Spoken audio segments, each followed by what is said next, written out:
Salut à tous, bienvenue sur ce nouvel épisode de l'Hebdo des marchés, épisode numéro 22. Cette semaine, je fais ce podcast tout seul. J'espère que vous allez bien, que vos investissements se passent bien sur les marchés. Il est vrai qu'on est dans une période assez faste, puisque on reste sur une série sur le Nasdaq, et c'est vrai que là, je voulais en parler, puisqu'on reste sur une série assez inédite de mémoire. Ça fait quand même 15 ans que maintenant j'ai commencé à travailler sur les marchés financiers. De mémoire, je n'ai jamais vu une hausse aussi fulgurante du Nasdaq, puisque le Nasdaq reste sur 15 séances, 15 séances de hausse sur les 17 dernières. Donc, ça fait quasiment un mois que le Nasdaq est en hausse ininterrompue, qui a commencé en fait le 27 octobre dernier. On est aujourd'hui le 21 novembre. Et effectivement, ce Nasdaq a pris quasiment 12%, 12-13% en l'espace de 3 semaines. Donc, effectivement, c'est là où on se dit qu'il est important d'être toujours dans le marché, puisqu'on ne pouvait pas prévoir une telle hausse.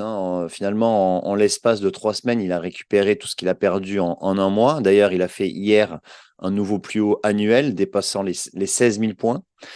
Donc, ça montre bien que il faut être dans le marché. C'est vrai qu'on avait une correction assez marquée depuis maintenant le mois d'août. Ça faisait 3 mois qu'on était en phase de correction. On a corrigé à peu près 10%, entre 8 et 10% sur les indices. Et en l'espace donc de 3 semaines, sur en tout cas le Nasdaq, on a tout récupéré.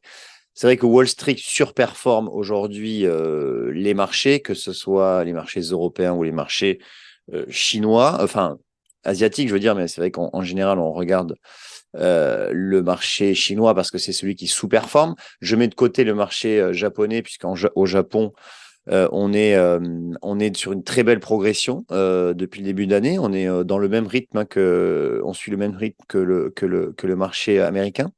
Mais Wall Street, là, depuis le mois, fin du mois d'octobre, est en train de tout casser, j'ai envie de dire, c'est-à-dire en train de vraiment surperformer de manière importante.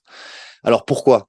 Plusieurs explications. La première, c'est vraiment ce scénario où les investisseurs anticipent donc une fin de hausse de taux, une fin du cycle de hausse de taux. Maintenant, le marché price à 100% que la Fed ne va plus remonter ses taux. En tout cas, au mois de décembre. La prochaine réunion de politique monétaire de la Fed, c'est le 13 décembre. Et donc, le marché price à 100% un statu quo, ce qui est maintenant acquis, on va dire.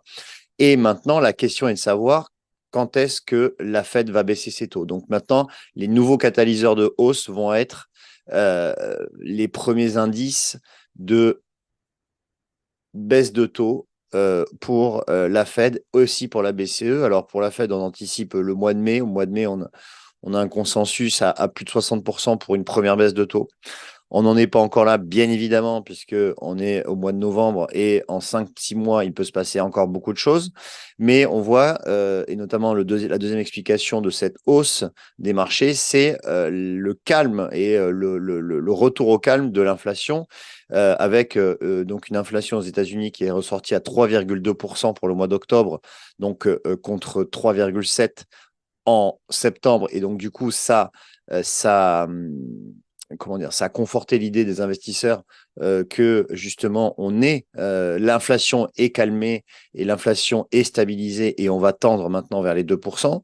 En zone euro, pour la première fois depuis 2 ans, on a une inflation qui est ressortie sous les 3% à 2,9%. Donc, par conséquent, ça, les investisseurs aussi anticipent justement que l'inflation ne reparte plus à la hausse. En plus, le chômage aussi, les créations d'emplois repartent un petit peu à la hausse, donc ça aussi c'est bénéfique pour les marchés. Et donc tout va bien dans le meilleur des mondes, ce qui fait que, eh bien, on a des indices, on a des actions qui repartent fortement à la hausse, alors notamment le secteur technologique américain. D'ailleurs, Nvidia va publier ses résultats ce soir, hein. On les attend avec grande impatience, mais Nvidia a inscrit de nouveaux sommets historiques. Donc, on est sur une hausse de plus de 220% depuis le début de l'année. On a Microsoft aussi qui repart fortement à la hausse, qui a inscrit un nouveau plus haut historique et aussi qui repart à la hausse parce que Altman, le nouveau, enfin l'ancien directeur, enfin CEO, pardon, de ChatGPT, va rejoindre les équipes de Microsoft et donc ça aussi, ça profite à Microsoft. Donc on a déjà les valeurs techno américaines qui progressent et puis tous les secteurs cycliques, hein, puisque maintenant les investisseurs reprennent du risque, abandonnent un petit peu les valeurs défensives pour aller vers les cycliques et du coup on a ces valeurs cycliques qui progressent également.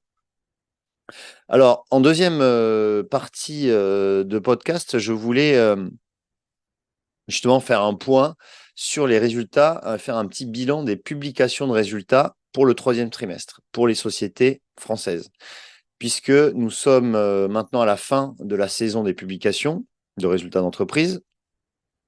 Et il est temps de tirer un premier bilan. Alors, après 9 mois d'activité, eh bien, on a eu quand même des résultats qui ont été assez solides, même si le début de ces résultats ont été publiés pendant le début du conflit au Proche-Orient. Et c'est pour ça qu'on a eu les moindres déceptions ont été durement sanctionnées, notamment Worldline, qui a perdu 60% le jour de sa publication et qui est quand même à baisse de plus de 50%.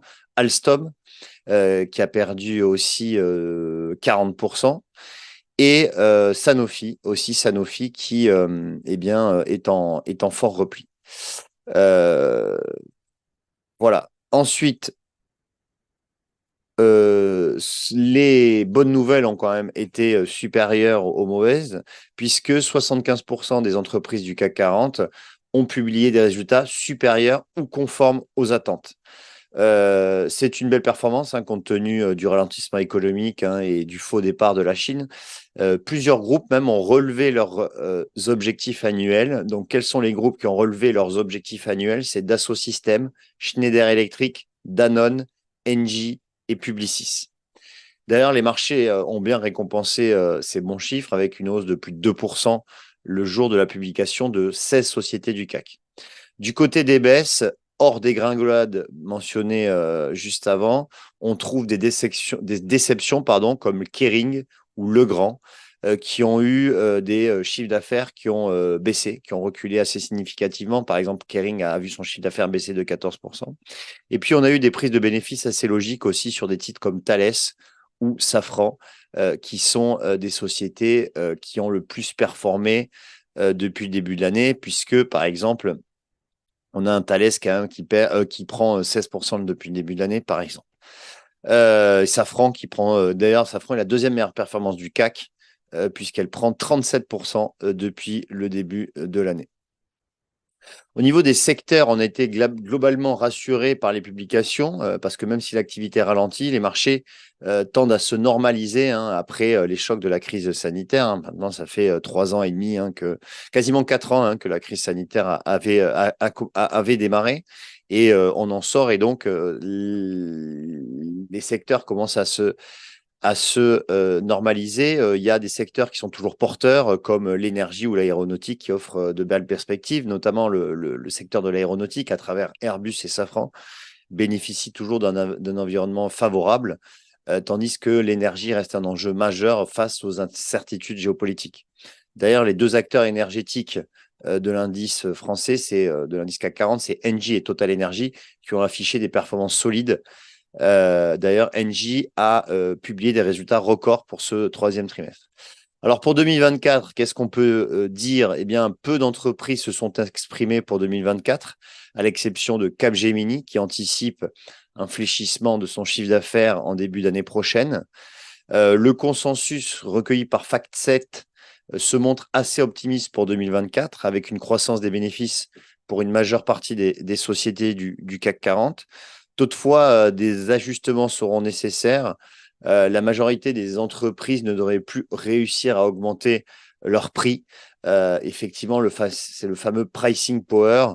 Eh bien, ce pricing power devrait être compliqué à maintenir puisqu'on arrive à un niveau de prix qui est vraiment au pic. Maintenant, on anticipe vraiment une décrue des prix, ce qui va aussi rogner, bien sûr, sur les marges des entreprises,